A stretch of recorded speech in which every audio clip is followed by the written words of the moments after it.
Hello SLAPAFISH community, welcome back to another Tank Console video. So in this video, I have a really good video for you this time. So I'm going to be driving in the FV4211, and this is a Era 2 premium tank, heavy tank for British, for the Western Alliance. Also, this is your tank that you get at stage 100, but you need a season pass. So let me just go over the crew and cruise equipment and cruise skills I have on the tank right quick, then focus on the battle, on the replay. So I have advanced loader, gun stabilizer, advanced powertrain, and enhanced target info. My commander only has 4 skills: quick learner, supply conservation, rapid loading, and born leader. So yeah, that's my equipment and crew skills loaded out for the tank. So let me just run off a little quick stats. It's going to be very helpful. The tank has 9 degrees of gun depression. It has really good rate of fire at, if I remember, hold up. Oh my goodness. Why didn't I do this before? No idea. Anyway, so basically how you play this tank, you just go hold down, and yeah. You just go hold down, use your 9 degrees of gun depression, and you just use your 3,520 DP on the gun with 440 alpha.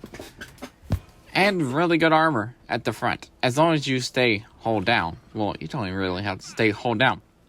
So there's 2 weak points of the FV4211 at the front, which is right below the gun and the lower plate. So right below the gun has like 60 millimeters of armor, I think it is. It's either 60 or 80. It has absolutely no space armor right there, and it's a really good spot to shoot high explosive at. If you're facing hugging this tank, shoot high explosive there, and you're more than likely going to do max amount of damage there. It's 80 millimeters of 80 millimeters right there, with no space protection. High explosive does really good wonders. So anyway, so I'm going over here with the Centurion now. We know the tanks are flanking behind us. There's a Sheridan right there, and let's see if I can pop the Sheridan. Hello Sheridan, tracked you right there, and I think that's a 60A3. Also, the FV4211 is really good at absorbing ATGMs. It kind of really does like eating up the ATGMs. So right now we're fighting a Sheridan, a 60A3, a FV4211, and our Sheridan is trying to put some shots into us with the ATGMs. See, there's another FV4211 I have with me, and we also have a Sheridan 9, Chieftain 9, and right as our FV4211 pulls up, he gets ammo racked by an ATGM. It must have hit right below the gun where I said the 80 millimeters of armor is. And there's our Centurion 9.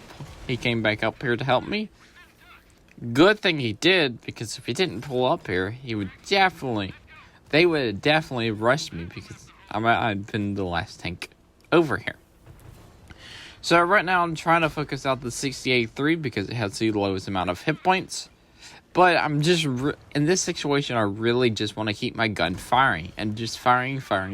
Because I want to use my gun depression and use my DPM. I knew that Centurion 9 would not last forever. And I knew as soon as that Centurion 9 went down, they would start rushing me. Now we have a BMP1 that just came up. And now I can take out the 60A3. Goodbye, 60A3. BMP's rushing me. I'm gonna wait until I can get a good shot and put a good damage. The 4211 is actually did put a shell into my side, but did not go through. I'm just gonna load hash because, fun fact, the FV4211's back armor has no space armor. So yeah. Also, your hash has like 290 millimeters of penetration, 605 damage. And you can see me trying to aim for that weak point that I was talking about right under the gun. And there it is. And I did 548. Remember, the alpha of this tank is 440. So I definitely pinned with my hash.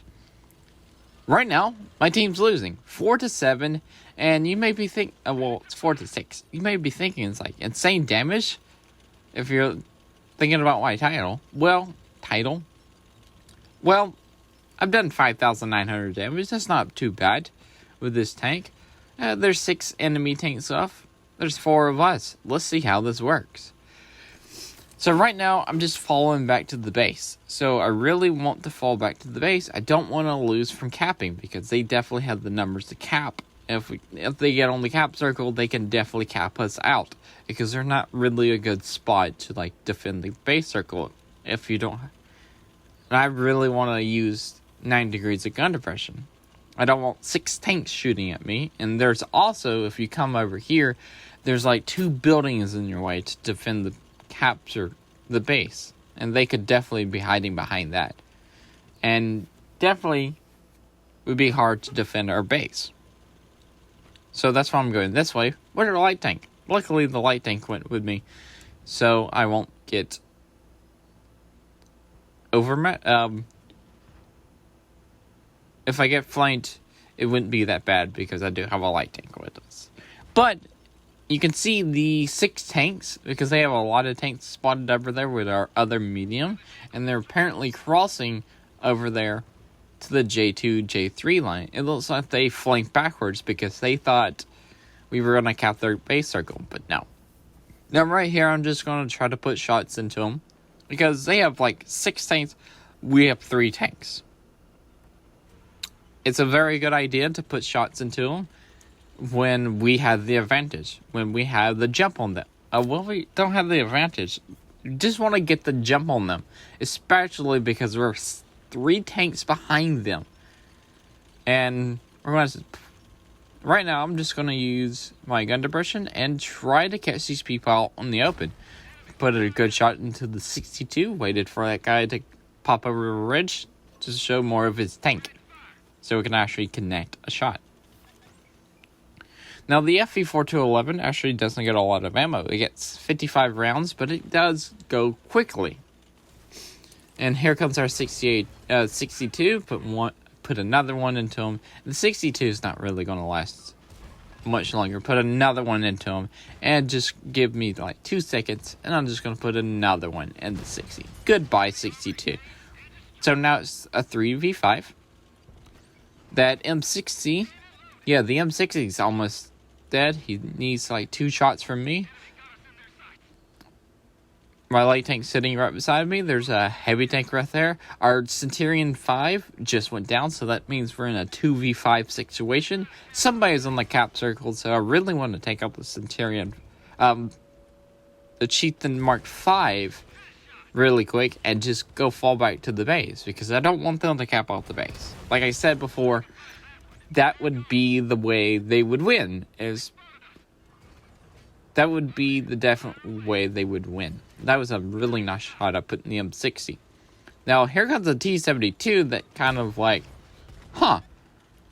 So, our light tank just killed itself. And now we're in a 1v4. And I do have pretty amount of decent health. Now I have two T-72s. There's a T-72 in front of me, and there's a T-72 M1 to the side of me. I popped smoke, so if anybody's out there in the open, they can't fight us either. They can't put shots into me either. So I ran out of standard, and luckily there's not that many tanks left. I think I can do it with the amount of rounds I have. So, taking down 2 T-72s, they managed to knock out my gun and damage my fuel tanks. I actually fixed my fuel tanks because I do not want to get set on fire, because I don't run a fire extinguisher in Cold War. I'd rather just use my repair kit, fix my fuel tanks, wait 60 seconds, and use it again. Because right now my gun's damaged, and I'm just going to fall back, and I want them to come for me. That's what I really want them to do. I kind of also want to, like, go over there to the base circle, but apparently they're not going to allow me. So, okay. So the M60 is a one-shot. There's a Mobat left. I don't really know how much she is. I'm trying to figure a shot out on this M60. Bounce 1, and this is going to be a connecting shot right here. And goodbye M60. Now, there's the Mobat with 1,000 something hit points. Put one shot into him. He also puts a shot into me. Put another shot to... Wait, no. That shot got absorbed into his side. He puts a shot into me. I put another shot into him. Now I just got to reload, and the Mobat will fall down and die. Anyway, so that was the cure of a 1 versus 4. And that was a really nice match. Also, if you're wondering, I was running a ×2 silver boost and a ×6 crew XP. That's why I made 803,000 silver, 64,000 XP, I think it was. No, 42,000 XP. And I did 13,369 damage, which is really a ton. This thing has a 65% silver boost. So that's it for this video. Remember to like, comment, subscribe. Also, SLAPAFISH because we're and peace out. See ya.